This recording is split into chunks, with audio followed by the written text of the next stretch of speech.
नमस्कार दोस्तों, आज मैं आपको सार्क के बारे में बताऊंगा। SAARC सार्क क्या होता है, यह संगठन कब बनाया गया, किसके नेतृत्व में बनाया गया, किसके मन में विचार आया था कि सार्क संगठन का विस्तार किया गया और निर्माण किया गया। सबसे पहले हम लोग जानते हैं कि सार्क का विचार कब आया। जब हमारा देश आज़ाद हुआ 1947 में, आज़ाद होने के बाद पाकिस्तान का भारत और पाकिस्तान अलग हुए। अलग होने के दौरान बांग्लादेश पाकिस्तान के साथ चला गया।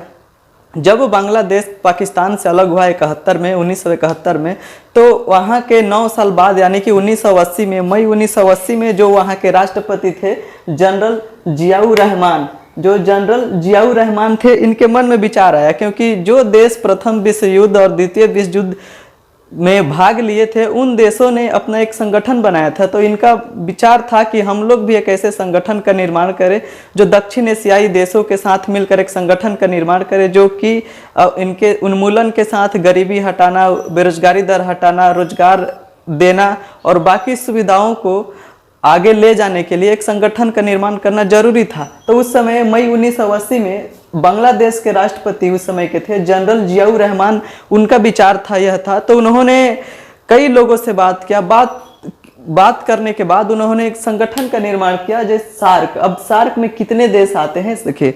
सार्क जब संगठन बना तो इसके पहले कई देशों का संगठन बना था। जैसे यूरोपीय संघ बना था। यूरोप के जो देश थे उनके पहले जो देश यूरोप में जो देश थे वे लोग अपना संगठन बनाए थे।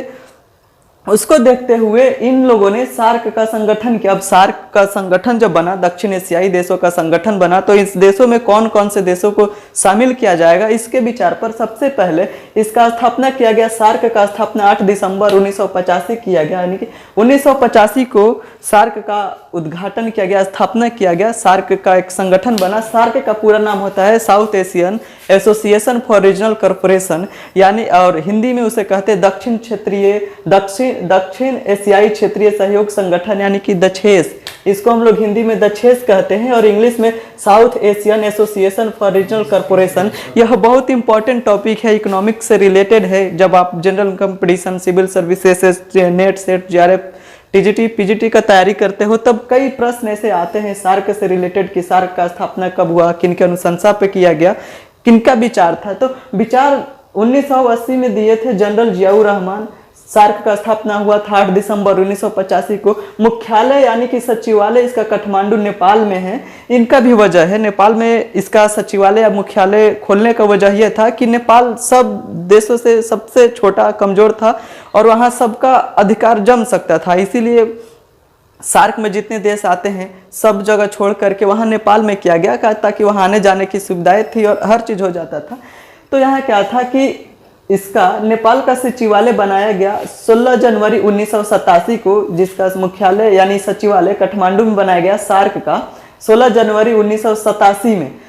कारण यह था क्योंकि ये पहला शिखर सम्मेलन हुआ सार्क का, तो पहले शिखर सम्मेलन में ये क्या था, ये सिर्फ संगठन बना, उद्देश्य दिया गया। दूसरा शिखर सम्मेलन जो हुआ था उसके बाद 1985 के बाद, तो 1987 में जब दूसरा शिखर सम्मेलन हुआ तो दूसरे तीसरे शिखर सम्मेलन में सचिवालय बनाने के लिए, मुख्यालय बनाने के लिए सभी सार्क देशों ने इनसे कहा, तो मुख्यालय नेपाल में बनाया गया।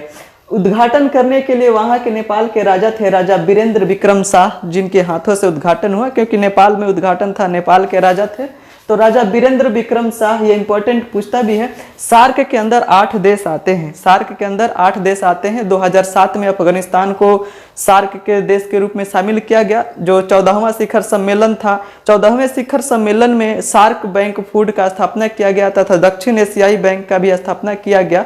जब अफगानिस्तान को सार्क के देश में शामिल किया जा रहा था तो उस समय प्रतिनिधि अमेरिका, जापान, चीन, दक्षिण कोरिया, ईरान तथा यूरोपीय संघ के कई प्रतिनिधि मौजूद थे। उनकी मौजूदगी में अफगानिस्तान को शामिल किया गया।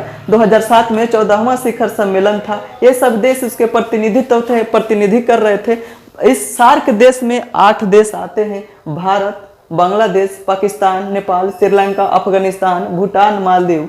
भारत का सबसे ज्यादा योगदान है सार्क में। उसके बाद से इधर बांग्लादेश, पाकिस्तान, नेपाल, श्रीलंका, अफगानिस्तान, भूटान, मालदीव। यहाँ गड़बड़ ये हो गया, मेन मुद्दा था सार्क का स्थापना, मेन मुद्दा था सार्क इसलिए बना क्योंकि मेन इसमें का जो भी सदस्य हैं सबका एक ही समस्या था, वो आतंकवाद खत्म करना। लेकिन उनको पता नहीं था कि एक देश एक ही देश आतंकवाद का रूप ले लेगा, जो पाकिस्तान है। वो कभी भी मुद्दा नहीं उठाया कि भारत इस सार्क देशों से आतंकवाद को खत्म किया जाए, लेकिन इन्होंने कभी मुद्दा नहीं उठाया। इसको बस फ्री वाला मुद्दा चाहिए था, जो साप्टा के अंतर्गत आता है, मुफ्त व्यापार समझौता जो हुआ था 5वें शिखर सम्मेलन में। तो शिखर सम्मेलन आगे पढ़ेंगे, इसके बारे में जानते हैं। शिखर सम्मेलन आगे पढ़ेंगे, इसको जान ले पहले। इसका उद्घाटन उद्देश्य किया गया था, सार्क का उद्देश्य था कि सदस्य देशों में आर्थिक, व्यापारिक, सांस्कृतिक क्षेत्र को बढ़ावा देना। जो इनमें सदस्य देश थे 8 देशों का, मतलब कि 2007 के पहले 7 देश थे। 2007 में अफगानिस्तान को जोड़ा गया, याद रखिएगा, पूछता भी है।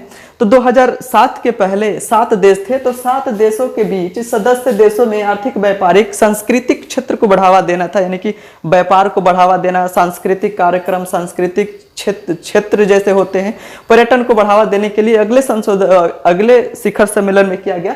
तो इसका मुख्य उद्देश्य यही था, सांस्कृतिक क्षेत्र को बढ़ावा देना, पर्यटन बढ़ावा देना, व्यापार बढ़ावा देना, आतंकवाद को खत्म करना। मेन मुद्दा यही था कि आतंकवाद को मुख्य रूप से बंद करना, अंतर्राष्ट्रीय विषयों पर समर्थन करना, यानी कि सार्क के अंदर जितने भी देश आते हैं, किसी कारणवश किसी देश से उलझ जाते हैं, तो इंटरनेशनल लेवल पे यानी कि अंतर्राष्ट्रीय मुद्दा पे उनका समर्थन करना, सार्क के अंदर जो देश आते हैं उनका समर्थन करना। दूसरा यह कि अंतर्राष्ट्रीय विषयों पर समर्थन करना हो गया, लोगों का कल्याण एवं जीवन सुधार। जो दक्षिण एशियाई देशों में यानी कि सार्क के अंदर जो देश आते हैं, वहाँ के लोगों का जीवन स्तर में सुधार के साथ उनका जीवन कल्याण, जीवन यापन कैसे हो रहा, आपसी विवाद का निपटारा। जैसे कि सार्क देश में बहुत सारे देश है, सार्क देश में हमेशा विवाद होते जा रहा है। भारत और पाकिस्तान के बीच शुरू से ही विवाद है, अभी नया विवाद भारत और नेपाल के बीच हो गया। तो इन देशों के बीच का सुलझाना यानी कि निपटारा करना, सार्क देशों में उपस्थित जितने भी अभी 8 देश हैं, 8 देश ही उसको सुलझाएंगे और निपटारा करेंगे, ताकि देशों में जो सार्क संगठन बना है वो क्या हो सके, इसका आपसी विवाद निपटारा हो सके और फिर प्रेम भाव हो सके। राष्ट्रीय अखंडता का पालन करना, यानी कि राष्ट्रीय जो नियम बना है उसके तौर पे जो सार्क के अंदर सभी देश आते हैं, उनके अंदर राष्ट्रीय अखंडता यानी कि प्रेम भाव और सबको मिलजुल कर करने के लिए सार्क का स्थापना किया गया इसी उद्देश्य से। लेकिन सार्क के अंदर क्या हो गया, जब मुद्दा उठाया गया आतंकवाद का मुद्दा, कि हर देश में यही जो सार्क के अंदर आते हैं, देखिए सार्क का संगठन करने, सार्क में हुआ यह था कि जो सार्क के अंदर जितने भी देश आते हैं ये सब पिछड़े हुए देश थे।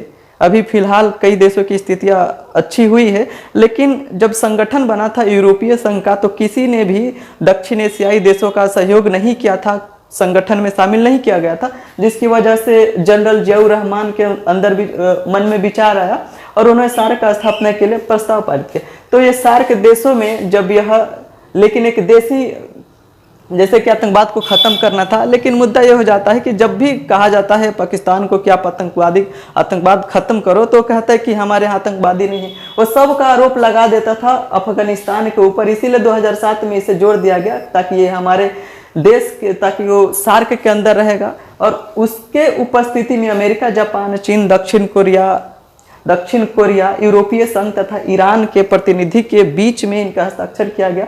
इसी 14वें शिखर सम्मेलन में सार्क फूड का स्थापना किया गया, एशियाई विश्वविद्यालय का, दक्षिण एशियाई विश्वविद्यालय का स्थापना किया गया।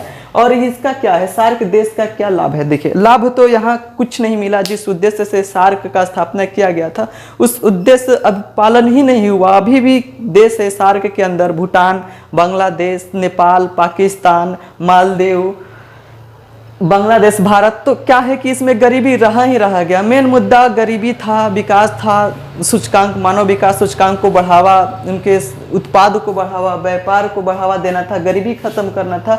मेन मुद्दा आतंकवाद का था, वो खत्म ही नहीं हुआ अभी तक। तो क्या था इसमें गड़बड़ ये हो गया, सार्क जब संगठन बना उसमें पाकिस्तान को शामिल करना ही नहीं चाहिए था, क्योंकि जब भी मुद्दा उठता आतंकवाद का तो कहता है कि हमारे यहाँ है ही नहीं आतंकवादी, वो अफगानिस्तान से आते हैं या फिर दूसरे जगह से आते हैं। तो दूसरे के ऊपर आरोप लगाता है, कभी कभी भारत के ऊपर भी आरोप लगा देता है कि भारत के यहाँ से आतंकवादी आते हैं हमारे यहाँ। लेकिन ऐसा नहीं हुआ। इसका लाभ क्या है? लाभ तो इसका सार्क का कुछ मिला नहीं। पाकिस्तान से हमेशा विवाद ही रहा है, पाकिस्तान से हमेशा विवाद रहा, बाकी सभी देशों से तो थोड़ा हेलमेल था ही। हानियाँ इसकी क्या है? हानियाँ इसकी बहुत है। जिस उम्मीद के साथ सार्क का स्थापना किया गया था उस उम्मीद पे सार्क खड़ा नहीं हो पाया, जिसकी वजह से कई दिक्कतें आई। सम्मेलन होते हैं, हर सम्मेलन में आतंकवाद का मुद्दा उठता है, हर सम्मेलन में। पहले सम्मेलन से लेकर 19 सम्मेलन हो चुके हैं। 20वां सम्मेलन अभी 2020 में होने वाला है। 19वां सम्मेलन 2016 में होने वाला था। उरी अटैक के पहले जो भी पाकिस्तान के आतंकवादियों द्वारा हमारे सेना के ऊपर चोरी छुप के जो अटैक किया गया था, उसी के दौरान सार्क इस्लामाबाद, पाकिस्तान की राजधानी इस्लामाबाद में 19वां शिखर सम्मेलन होने वाला था, लेकिन नहीं हो पाया। सार्क के अंदर 7 देशों ने उसका विरोध किया। भारत, बांग्लादेश, मालदीव, भूटान और नेपाल, श्रीलंका, इन देशों ने विरोध किया कि हम लोग आपके देश में नहीं आएंगे, माफ़ी मांगिए भारत से। तो इसके बाद से वो सब चीज़ हो जाने के बाद फिर इस्लामाबाद में है, पाकिस्तान की राजधानी इस्लामाबाद में 2020 का शिखर सम्मेलन है। इस बार मुद्दा क्या होता है? हो सकता है मुद्दा आतंकवाद कहीं हो, व्यापार कहीं हो, क्योंकि अभी फिलहाल कई देशों से अनबन हो रही है। तो यहाँ पे सार्क देशों के बीच समझौता हुआ है। इतना सार्क में 8 देश आते हैं। 2007 में अफगानिस्तान को जोड़ा गया। 14वां शिखर सम्मेलन था। सार्क देशों का शिखर सम्मेलन अभी आगे पढ़ेंगे। इतना वीडियो पसंद आया होगा। धन्यवाद। जय हिंद, जय भारत।